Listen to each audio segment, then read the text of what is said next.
Welcome back, adventurer. This week's creatures have been described as a slippery holy man, the stretched love child of a jockey and his horse, and not the Loch Ness monster. So come, pull up a stool at Creature Tavern.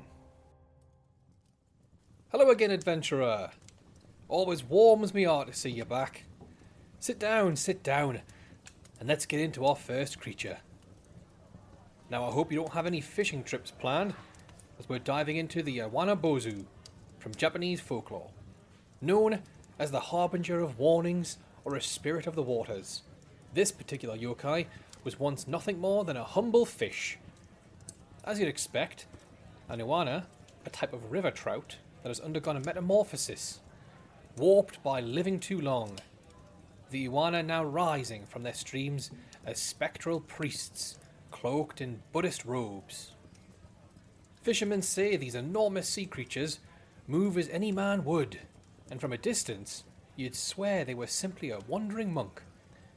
They bow, speak in measured tones, and carry an air of wisdom about them, but something is always just slightly off. The glint of slimy whiskers, the way their robes always appear damp, or the faint yet unsurprising scent of fish that lingers long after the creature's passed.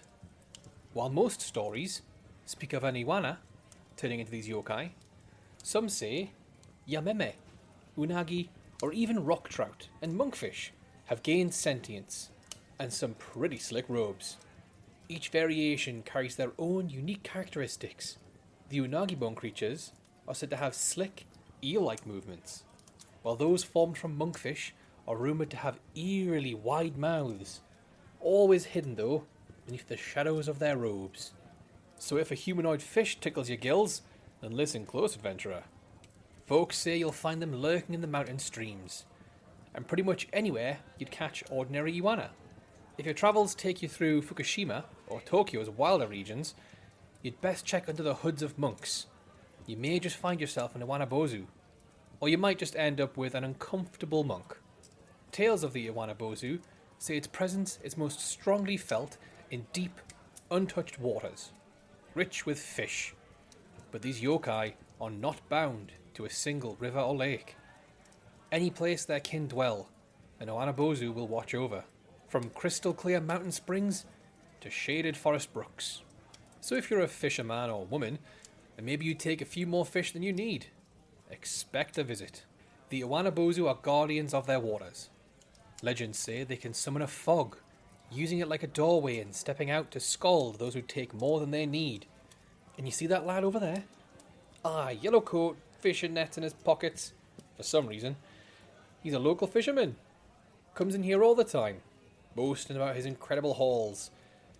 But you see, adventurer, he takes a more nefarious approach to fishing. I often catch him yelling about poison in the water, firing his crossbow rapidly in. I even heard of him using explosives one time. Or at least he used to.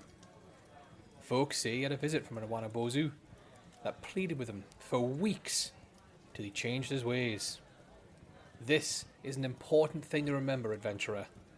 The Iwana Bōzu isn't a violent creature, but it is incredibly persistent. And I don't know about you, but if a giant walking fish wouldn't leave me alone till I stopped shooting in the waters, then I'd probably stop shooting in the waters. It's really not worth the hassle. I've also heard they speak our tongue fluently, which explains how the Iwana Bōzu was able to persuade the fisherman to change his reckless ways. This does leave me wondering, what's creepier? Having a giant fish speak fluent human, or fluent fish? I'd put my count on the fish language. And as I mentioned earlier, they are persistent, relentless even. These creatures are more than willing to die for their cause, and if you lie, they will know. If you ignore them, they will return. Night after night after night, until even the most stubborn fishermen relent. And from what the scrolls say, their powers extend beyond mere speech. I already mentioned that they can conjure fog, but did you know some tomes say they can shift water currents? Although I wasn't able to confirm to what degree. So this could mean turning a river to a not-so-threatening lazy river, or a slightly more dangerous and treacherous rapid. If you're able to, adventurer, I'd really appreciate you confirming this for me, and I'm more than happy to store that very heavy-looking armour for you. For a minimal fee, of course. And it's not just the waters where the Iwana Bōzu is said to hold power. Many fishers report hearing their warnings even when no figure is present. Just their slippery voice carried on the breeze. A presence felt, these legends say that people who make a false promise of redemption with the Iwana Bōzu end up catching a massive fish soon after, only to gut it and find the very meal they had earlier shared with the mysterious priest inside. Few dare to ever fish again after such an experience. So if you encounter an Iwana Bōzu, it's likely because you're doing something you shouldn't. But here's a few tips on how to handle the encounter. If the mists rise and a fishy-looking priest pops up, preaching about his fish friends, then pack up your gear and simply walk away. I found a few books that claim Iwana Bōzu can't stray far from its water source, so check the map and move to another river. Also, make sure you check the time before heading out. Many fables say that Iwana Bōzu is most active during the hours when man is quiet, thus limiting its influence. So fish during the day to avoid a lecture on proper fishing etiquette. And that's pretty much it, my eager adventurer. The Iwana Bōzu is pretty laid back. Like I said earlier, if it's bothering you, maybe count your catch. Now this tavern don't run on good company, so go grab yourself a bite. Hey folks, it's your ever-charming Tavernkeeper here. Thanks for tuning into episode 5 of Creature Tavern. Hope you're enjoying the ride so far and haven't been eaten by anything. Yet. Quick thing as always, if you share the show using the hashtag Creature Tavern on X or Blue Sky, you might just end up as a character on the show. Maybe you'll be a sentient mushroom boy who gives cryptic advice in rhymes and smells faintly of soup. Or a conspiracy theorist goblin convinced that dragons are just really buff pigeons. Either way, you'll be unforgettable. If you're catching this on YouTube, drop a comment. Let me know which creatures you'd love to hear about next, or which corner of folklore you think we should explore. And while I've got you, if you're enjoying the show, please tell a friend, or a sibling, or a mortal enemy. Running this creature-surrounded tavern is hard work, and not exactly well funded, so every shout-out helps. Alright, break's over. Let's get back to the magic of the tavern. Hello again, adventurer. Went for the fish, I see. Even after all that, you must have guts of steel. Well, thankfully, our next beast won't be appearing on the menu anytime soon. The second creature this week is the Tikbalang from Filipino folklore. The Tikbalang, also known as Tikbalang, or my favourite, werehorse, is, well, a werehorse. And there be those who say it's a towering, bony figure with hooves in place of feet and the head of a horse, but a body eerily akin to yours, or maybe even mine. Its limbs be stretched like a spider's, ill fit for any mortal frame. So much so that when it squats, its knees rise above its head, birthing an unsettling silhouette, and reckoned by many to stand well over 7 foot tall. And in some stories, it's even as tall as the tallest tree, which is quite subjective, so that's not great when doing research, but it sounds really good.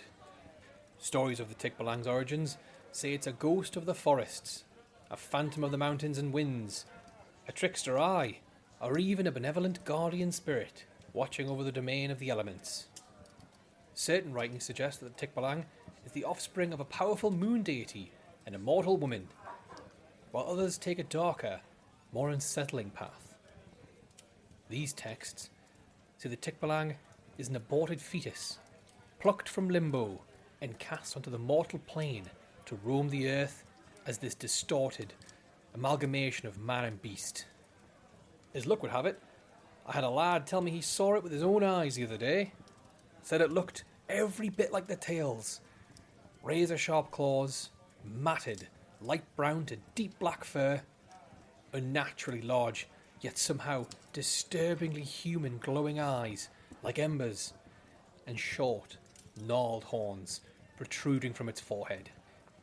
If you are mind to find this curious horse, then you'll want to venture towards the mountains, rainforests, and shadowy groves of the Philippines. And if you find yourself near a bamboo thicket or beneath an old bridge, tread carefully. Most folks I spoke with say these are its most favourable haunts. Mind you, there are some that claim Tikbalang simply stands sentinel at the foot of great trees, specifically Kalampang or Baleti trees, keeping watch over their kingdom. Now then, what devilry can this creature work? Well, in every tome, scroll and song I could find, they all give this creature the same title: Trickster. This'll be because the Tikbalang is known to thoroughly enjoy leading travellers astray, using its dastardly talents to lure folks round and round the mountains, till no matter how hard they try to turn back, they always end up walking in circles, trapped in what feels like an endless loop.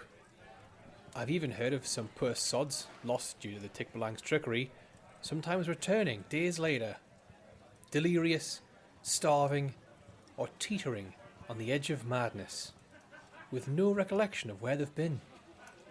And I bet I know what you're thinking, adventurer. A lanky horseman can't fool me. Well, what about your guide? How about a beautiful bachelor or maiden? What about a trusted friend or family member? Aye, the Tikbalang can shift into these forms, and more, perfectly mimicking every single detail, from their look, to their voice, and even the mannerisms. I had a lady stop by for a pint the other day, swore up and down she'd seen her late husband on the edge of the tree line. His voice, his wave, it was him. Said she'd be heading in to be with him again. Haven't seen her since. But more powerful than mere illusions, a Tikbalang is said to have the power to summon storms at will, conjuring heavy rains and fierce thunderstorms that sweep victims away, carrying them for miles in a terrifying vortex. And before you ask, adventurer, I don't know what happens to anyone caught in these unnatural winds. They might be fine. Maybe you can send one of your party out to confirm this for me. There'll be a couple of drinks in it for you. So for those unfortunate souls, unlucky enough to cross a Tikbalang's path, the experience is usually forgettable. Many adventurers I spoke with said their encounters left their minds clouded with paranoia. This is likely due to the creature's ability to influence the thoughts and emotions of its victims, inducing dread, despair, or even overwhelming fatigue with a simple glance. The Tikbalang is also said to be incredibly fast, often seeking to race any adventurer it comes across. And I'm sure it won't surprise you to know that's not all these disturbingly long legs can do. I came across a few bites of lore that state that Tikbalang can jump incredibly high. So high, it's as if the creature is flying.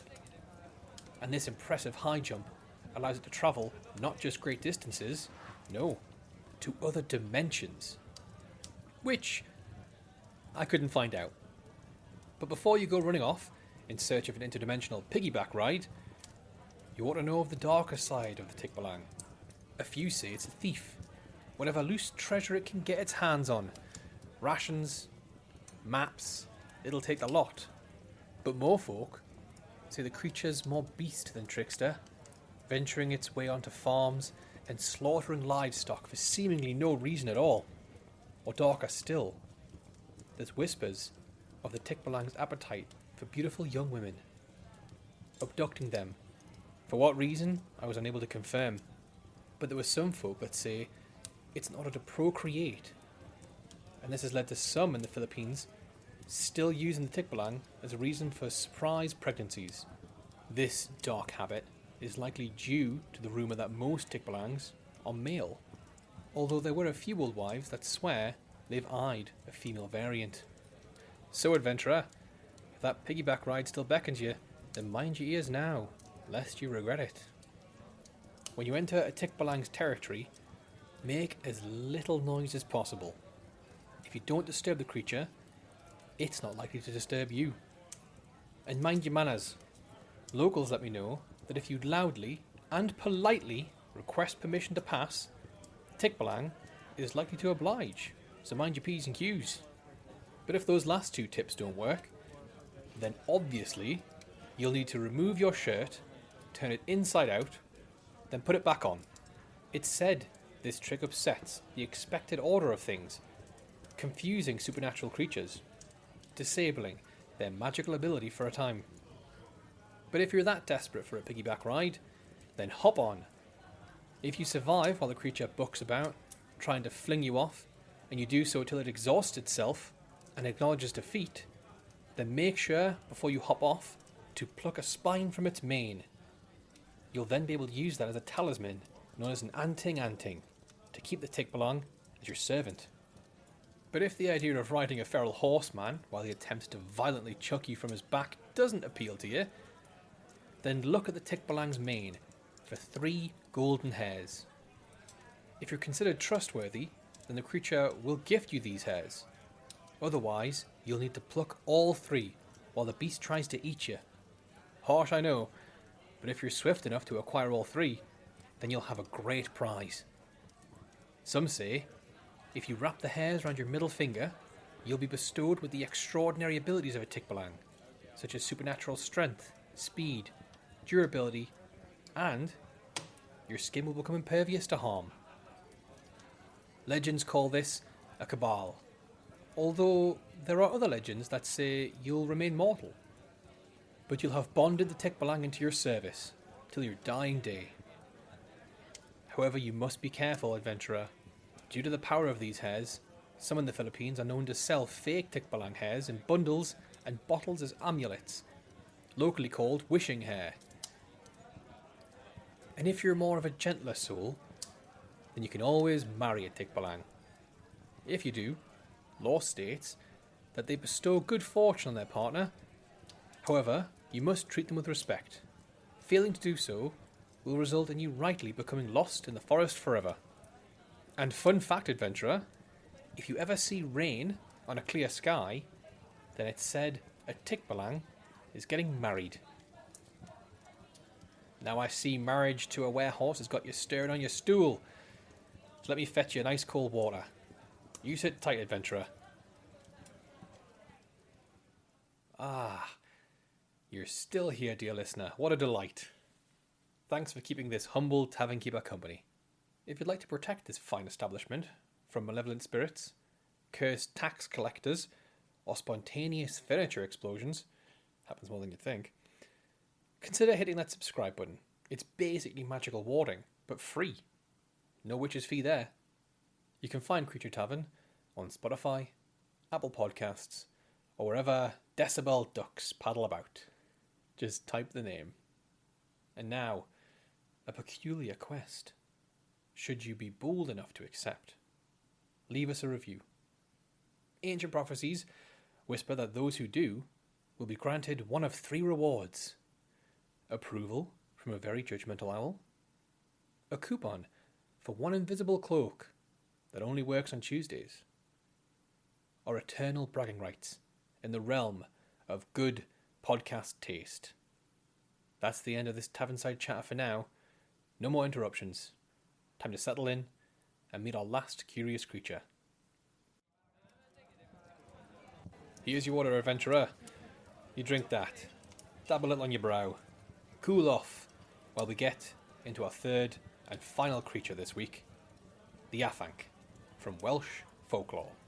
Most folks call it the Afanc, though some use its other name, the Adanc, a beast straight out of legend, likened by some to the Loch Ness Monster, though I'd wager a canny few coin the Afanc's got a nastier temper. Unlike Nessie, who keeps to herself, the Afanc has been known to lash out, causing devastation wherever it stirs. Its form is a matter of great debate, however, shifting with each story I heard or scroll I deciphered. Some say it's a monstrous crocodile with jaws that'll snap a man in two. Others say its shape resembles a nightmarish beaver. And then there are those who swear it's a dwarf-like creature, squat and cruel. And stranger still, there are some tales that claim it takes the form of a giant platypus, or even a demon, dragged from the darkest pits of the underworld. And we're not done yet. I've had a few regulars tell me the Afanc's actually a giant serpent, with coils vanishing beneath the lake's black surface. And then there's the tale of a monstrous frog, with claws, like razors, at the end of each limb.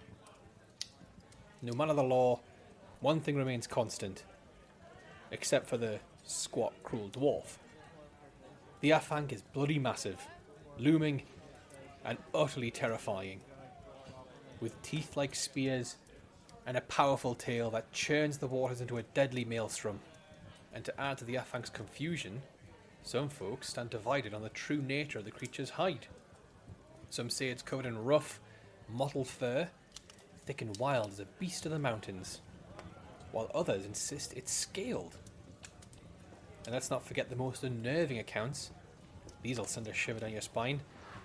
The ones that say the Afanc has a regular, ordinary, human face. I'd be interested to see how that works on a platypus. So tell me, adventurer, knowing all this, how do you reckon this flummoxing creature came to be? Maybe the love child of a giant beaver and reptile? Or perhaps the result of a scandalous affair between a fish and a man? But what if I told you there was once a lonely mountain giant, brought to tears by how isolated it was?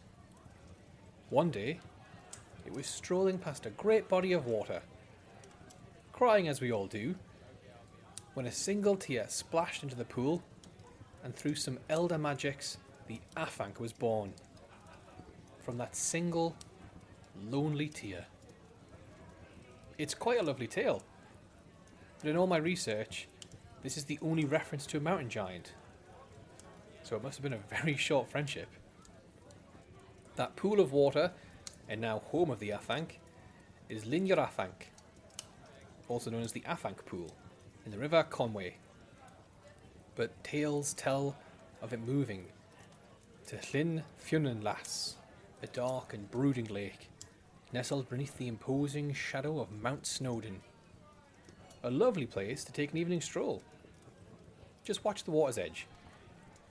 And here's a curious bit of history for you.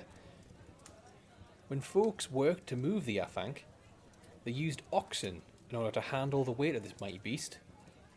The strain was said to be so great that one ox's eye popped right out from its skull. The poor beast obviously wept, weepings becoming quite a theme of this creature's story. But instead of spawning a companion, these tears formed a new pool, named, and you'll have to forgive me for my Welsh here, adventurer, Pŵl Llwglad yr Wch. Gods, I believe I've butchered that. It means the pool of the ox's eye. So what are you in for should you cross paths with the Afanc? Well, from stories I've heard, it's no idle monster. As it happens, a couple came by only days past, sharing tales of the creature. Said when angered, it causes the water it dwells in to swell, flooding the land, drowning crops, livestock, washing away homes with ease. That its strength is beyond measure. They even said they once witnessed the Afanc break the very banks of its pool. And not only that, but in a lot of reports, I found the Afanc was blamed for the destruction of bridges and any other structures that were built near its habitat. One incredible fable tells of the Afanc's thrashing, causing such destruction that all of Britain was drowned, save for two souls, Iwan and Iwac, who survived, managing to escape on mastless boats. The fable goes on to say that these two souls went on to repopulate Britain. And remember that mysterious hide I mentioned earlier? It's tougher than any weapon forged by man. Arrows are said to shatter upon impact. Swords glance off it, as though striking bedrock. Even explosives, usually the weapon of last resort against most beasts, does little more than anger the Afanc. And if you're foolish enough to enter its waters, folks say it'll drag you down, deeper and deeper till your last breath departs your lungs. Other texts focus on the creature's tail, claiming it'll turn a grown man into a puddle of mush with ease, or send an armoured knight flying through the air like a leaf caught in a storm. Not every scroll agreed with this thirst for dragging folks to their warrior graves, but I'd not test my luck if I were you, adventurer. Now what do you do if you intend on looking for this crocodile, beaver, snake demon? Well, like a lot of monsters from folklore, the Afanc has a weakness for beautiful women. In fact, in the legend where the creature's dragged from the Afanc pool, it's a farmer's daughter that's used to lure the beast out. So make sure you've got a farmer's daughter with you. Then if your maiden's able to tempt the Afanc onto land, you'll want to settle it down quickly, trust me. And to do that, folks say a lullaby is just the trick. So make sure you also bring a bard. Or at the very least, practice your humming. That's got to be better than nothing. Now, although earlier I did mention the Afanc possesses an impenetrable hide, but there are a couple old stories that claim once the creature's out of the water, it loses its powers and can be killed. In one of these stories, King Arthur's steed hauled the beast out before striking it down. Not the horse, King Arthur's himself. So there might be some truth to this, but I'll leave that for you to confirm. Another story I've found speaks of a group of fairies who lived near the lake. They were sick of the Afanc causing trouble, so they shrank it down, trapped it in a bottle, and hurled it back into the waters. So it's worth checking for fairies before engaging with the Afanc. Just don't annoy them too much, or it'll be you in the bottle. Well, as always, that was our last creature for the week. We've learned what happens when you neglect proper fishing manners, that marrying a horseman is far more lucrative than originally thought, and that sometimes lullaby is mightier than the sword. Now that bell means it's last call here at Creature Tavern, so grab yourself one more drink for the road, and until next time, tread carefully, adventurer. You never know when you might wander into the weird.